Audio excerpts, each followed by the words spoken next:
¿Qué tal? ¿Cómo están? Saludos de nueva cuenta de Juan José Mirós, su servidor, y en esta ocasión, bueno, continuamos con los videos que tienen que ver con la materia de seguridad.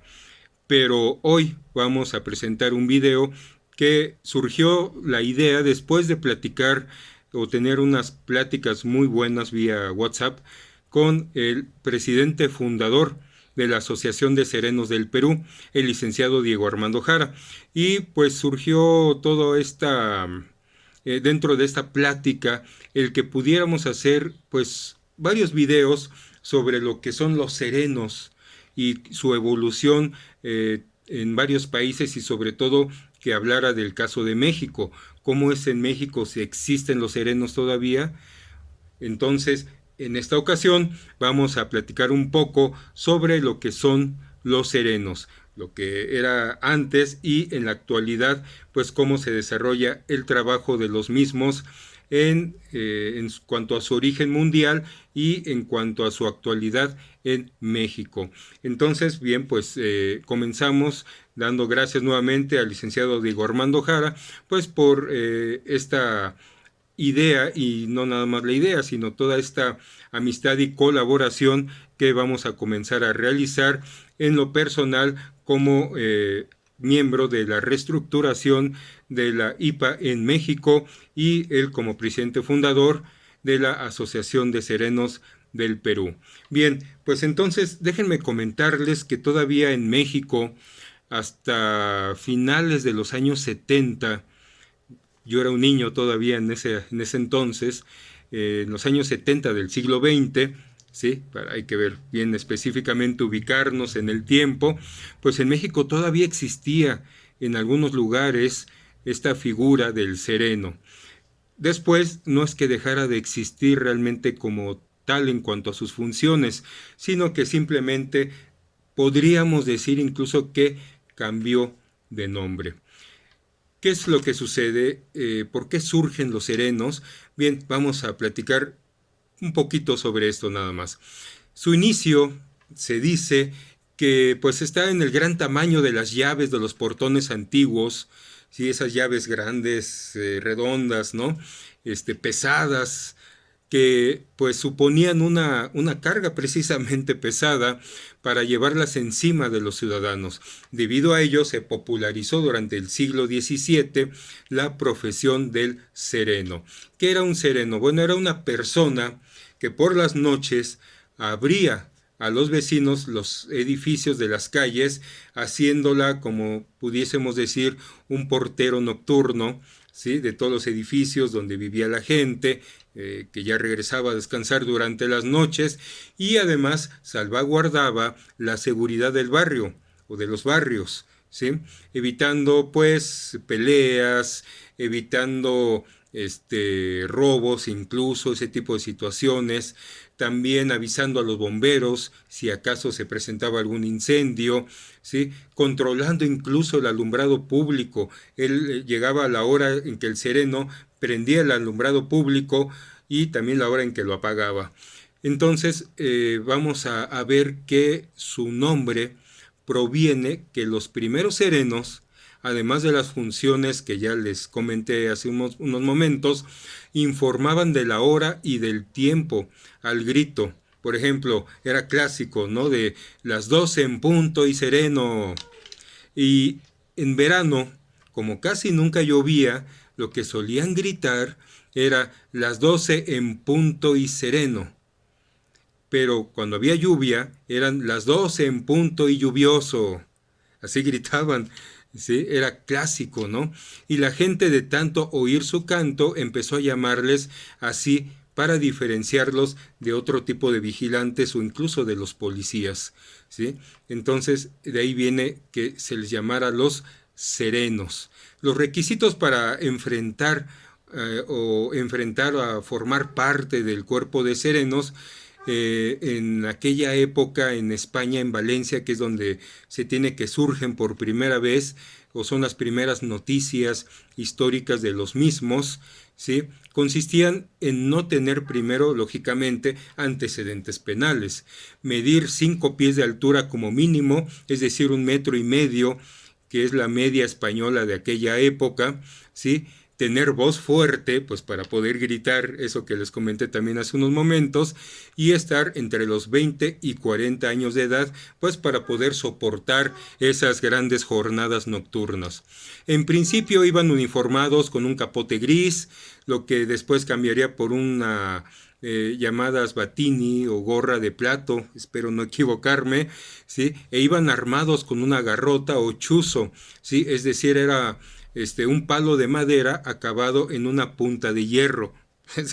Algo que actualmente no podríamos utilizar porque pues sería violatorio de los derechos humanos su uso, ¿no? En una persona. Pero así era en aquella época. Además llevaban un silbato de bronce para poder avisar a las autoridades pertinentes, en caso de altercado o incendio, y para comunicarse también entre ellos. Hubo un momento en el que llegaron a hacer sonar el silbato por cualquier situación, tuvieran o tuviera o no gravedad dicha situación, así que la policía, ante tanta alarma injustificada, optó por no hacerles ya tanto caso durante algún tiempo. De ahí viene la expresión "te han tomado por el pito del sereno", que significa que te toman, o que no te toman, más bien que no te toman en serio. En la ciudad de Badalona, los serenos tenían una función especial aparte de las que ya mencioné. Su misión era despertar a los pescadores. Sabían la hora en la que se debía despertar a cada uno por un sencillo código. Los pescadores ataban una cuerda en el picaporte de su casa con los nudos correspondientes a cada hora, es decir, si la cuerda tenía 3 nudos, quería decir que deberían despertarlos a las 3 de la mañana. Si eran las 3:30, la cuerda llevaba 3 nudos y un lazo. Durante la época del franquismo, recuerden que estamos hablando de España, donde se origina todo esto. Durante la época del franquismo, los serenos ejercían en cierto modo de vigilantes nocturnos para salvaguardar el modo de vida ejemplar impuesto por esa dictadura. Muchos de ellos provenían del Principado de Asturias porque era un oficio que se heredaba de padres a hijos, y además era normal que entre ellos se recomendaban los unos a los otros para las plazas que quedaran vacantes, y así iban viniendo vecinos y amigos del mismo municipio. La figura del sereno en España, fíjense que pues prácticamente desapareció allá por el año de 1977, más o menos cuando desaparece, vuelvo a repetir, en cuanto al nombre, ¿sí? En México, en 1977, por esos años que comenté, a finales de los años 70, con la llegada de los porteros automáticos y de la modernización de las cerraduras. Las personas ya podían llevar sus propias llaves, lógicamente, ¿sí? Además vemos que hoy en día, pues en muchos lados ya no abrimos con llaves, abrimos con tarjetas, ¿sí? Entonces se vuelve eso más útil, y ya no había necesidad, al menos de esa parte del trabajo de los serenos. Además de las tareas de vigilancia en las calles, pues empezó a ocuparse cada vez más en España, pues la policía, las policías locales. Por ejemplo, en Madrid había serenos por toda la ciudad, desde lo que es el Paseo del Prado y la zona del Parque del Retiro, al barrio de Vallecas, por la zona del Cerro del Tío Pío. El problema es que los serenos no tenían un sueldo ni seguridad social, vivían de las propinas de los vecinos y de los que les daban, pues, de las propinas también que les daban en algunos comercios que los vigilaban, ¿no? A todo esto a final de mes pasaban y cobraban. Esta fue una de las principales razones para que este trabajo poco a poco pues fuera desapareciendo en ese país. Pero bueno, dada esta breve historia, ¿qué sucede en México? En México también a finales de los 70, comentaba, desaparece la figura del sereno, por cuestiones muy parecidas en cuanto a sus motivos que se dieron en España. En México absorbe poco a poco, no en un principio, pero absorbe lo que viene siendo el servicio de lo que eran los serenos, la seguridad privada, que vemos que en el mundo pues cada vez está creciendo más y más, ¿sí? La seguridad privada absorbe este trabajo y entonces muchos de los vigilantes que ahora son los que transitan por las noches en algunos barrios, hay que ver que también no en todos los barrios, o como les decimos aquí en México, colonias, ¿sí? No por todas las colonias transitan realmente estos vigilantes, ¿sí?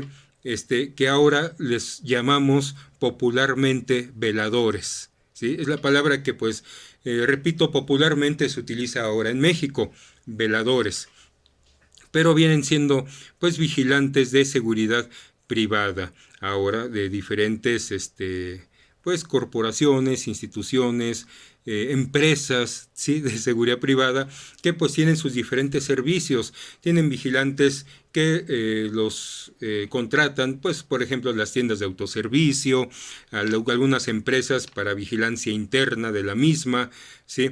También tenemos vigilantes ya con especializaciones como los escoltas o lo que en algunos países conocen como guardaespaldas. El nombre que utilizamos aquí en México es el de escoltas, y también, bueno, en varios países también sé que en el mundo tienen ese nombre de escoltas. Y también tenemos el servicio de los vigilantes nocturnos, de los que tienen ese tipo de trabajo nocturno, que, repito, son los que llamamos como veladores. Actualmente los veladores en México, y ya platicaremos en videos siguientes, pues tienen una gran problemática en cuanto a sus beneficios laborales, problemática en cuanto a las horas de trabajo, en cuanto a su salario, ¿sí? En cuanto a prestaciones y también en cuanto a capacitación, ¿sí? Vemos que muchos de ellos, quizás no todos, pero muchos de ellos tienen ya realmente una poca capacitación o nula capacitación. Les voy a platicar que donde yo vivo pasan una vez a la semana estos veladores, ¿sí? Y ellos reciben un salario por parte de la empresa privada, platiqué yo con ellos, pero es un salario realmente muy, muy bajo. Y pues pasan por las diferentes casas y negocios, pues pidiendo precisamente esa propina, ¿sí? Que uno les da, ya les da unos pesitos, y pues ya más o menos pues ahí medio solucionan su situación en cuanto a salario, ¿no? Pero platicando con ellos les decía yo también, aparte de la problemática del salario, qué tanta preparación tienen, porque les decía, a ver, ¿qué armas no letales tienen ustedes? Bueno, ya traen un PR-24, ¿sí?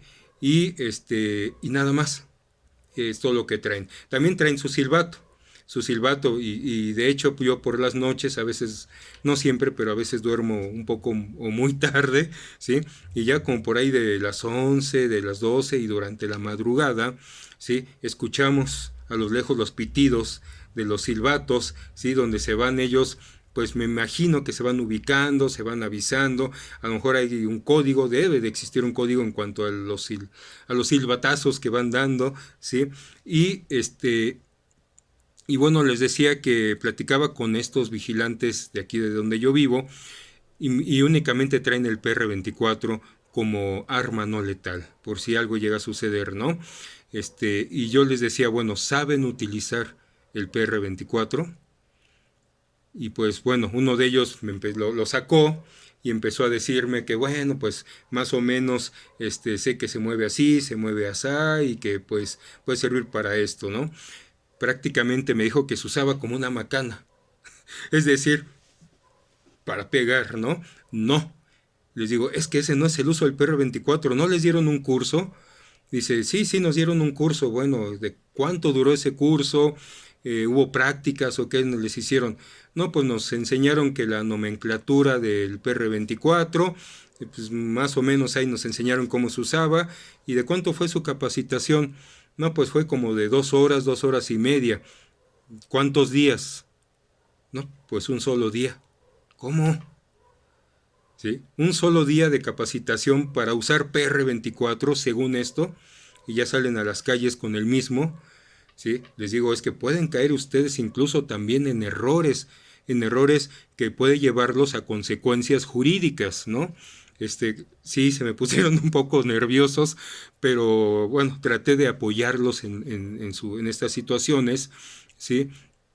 Y pues prácticamente les vuelvo a repetir, laboralmente están muy descuidados aquí en nuestro país, ¿sí?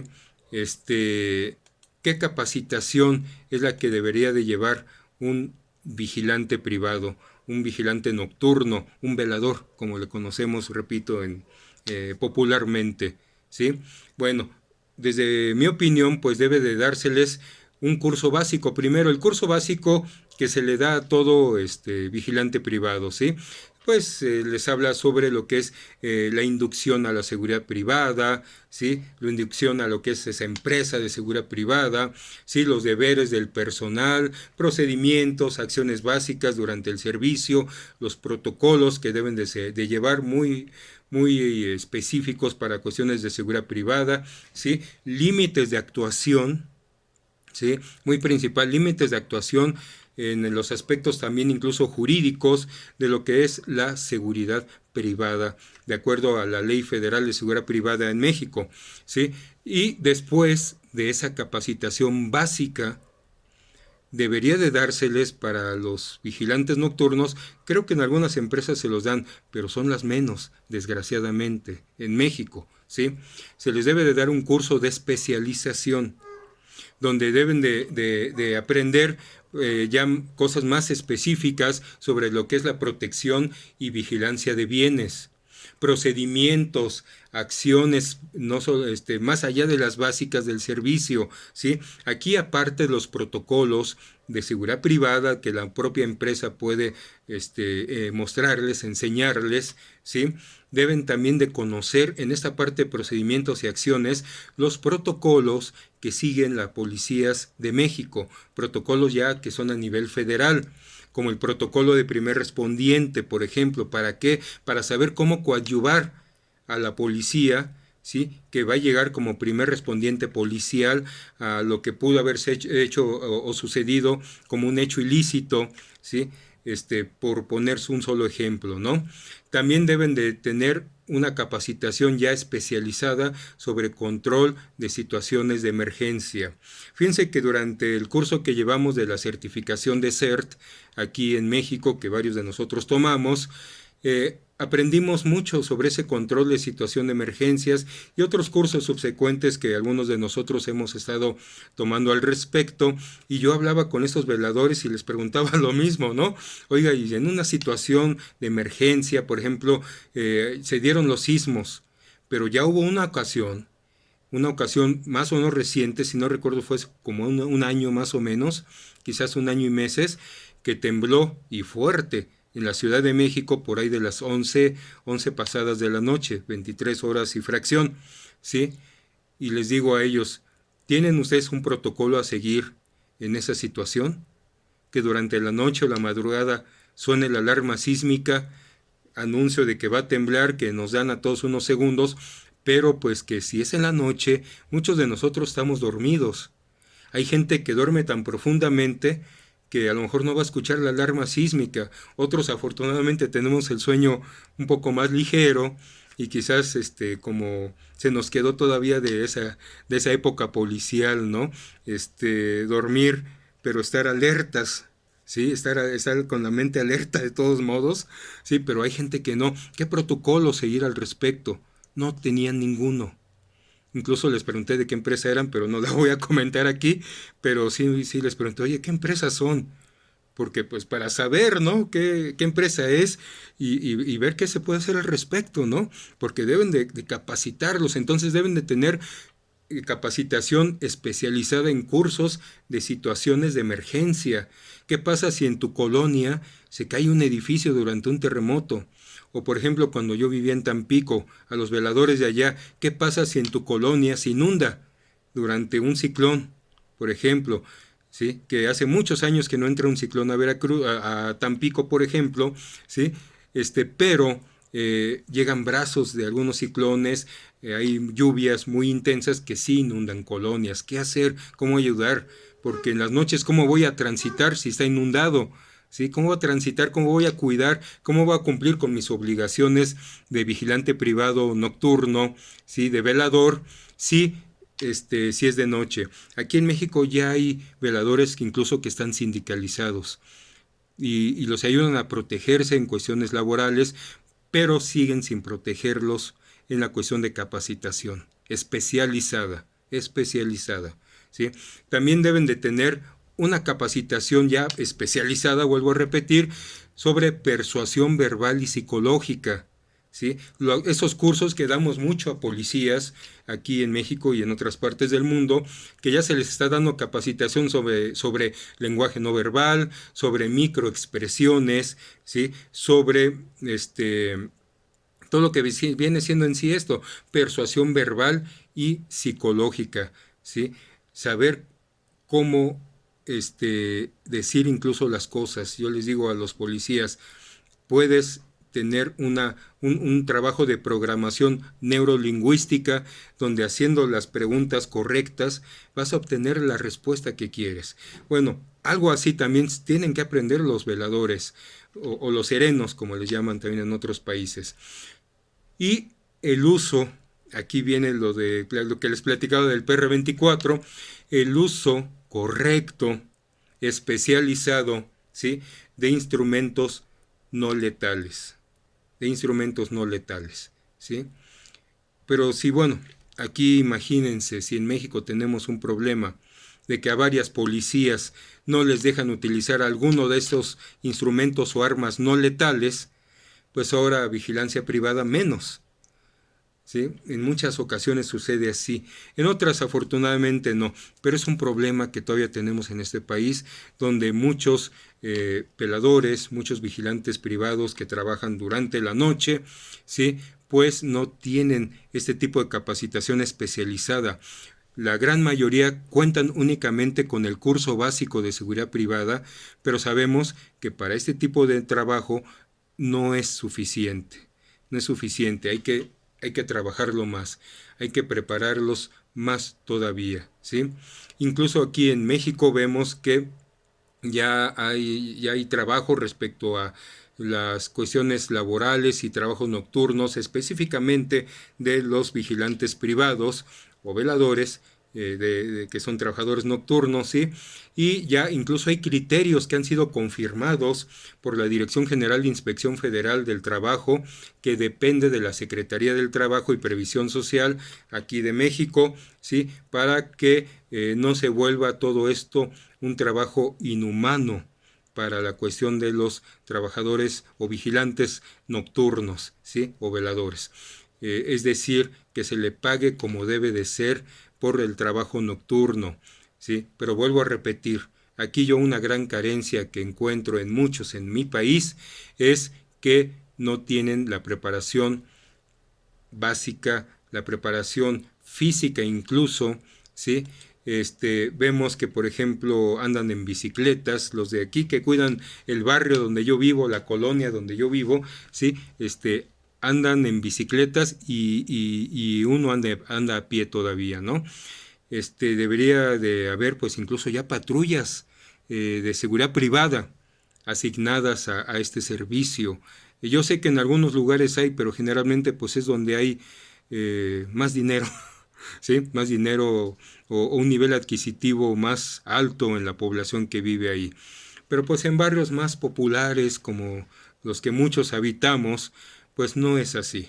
Entonces sí debería de incrementarse un poco eso y bueno, pues vamos a hacer dentro de lo que nos corresponde, pues un poco de trabajo también al respecto de lo que viene siendo realmente pues la capacitación específica o especializada, mejor dicho, ¿sí? Para estos vigilantes nocturnos aquí en nuestro país. Pero bien, esto no sucede afortunadamente en todo el mundo. Hay otros países donde sí son capacitados de una forma más específica y de hecho les digo que en México también hay algunas empresas que sí los capacitan más con funciones más específicas, más especializadas, ¿sí? Pero desgraciadamente son las empresas menos, o las menos que tenemos aquí en México, que hacen esa labor realmente profesional de capacitación, porque eso es lo que deben de recibir. Ellos deben de ser profesionales de la seguridad privada, y la verdad es que muchas veces no lo son. Muchas veces no lo son, tienen muchas carencias, desconocen muchas cosas. Para ellos es como un trabajo porque no consiguieron otro en el momento, se les presentó ese, vieron el anuncio en esas bolsas de trabajo por internet, aplicaron y ya, a ganar lo que sea, pero estar trabajando. Y tenemos que tampoco hay una vocación de servicio en muchos de ellos, desgraciadamente, ¿sí? Incluso ha habido algunos casos, no hablo por todos, lógicamente, no hay que generalizar, pero ha habido algunos casos en los que también se ponen de acuerdo y o trabajan para la delincuencia organizada, ¿sí? Entonces hay que vigilar mucho eso, hay que establecer protocolos también específicos para que ingresen a la seguridad privada y a ese tipo de trabajo especializado, ¿sí? Esos trabajadores, ¿sí? Que llenen no los requisitos únicamente de cumplir con la documentación que se les pide, sino que también hay que cumplir con otros aspectos, no solamente físicos, porque también vemos que hay muchos gorditos, que a veces yo los veo y digo, bueno, pues soy tan ligero, pero en una carrera sí les gano si yo fuera un criminal, ¿no?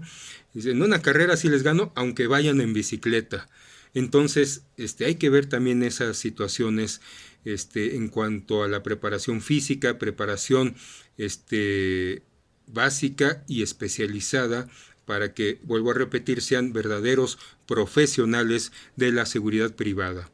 Eso en mi país. En otros videos hablaremos qué pasa con los serenos o con los veladores o con los vigilantes privados nocturnos, con horarios nocturnos en otros países, y qué pudiéramos en México aprovechar de esas experiencias internacionales. Bien, muchas gracias y será hasta el próximo video.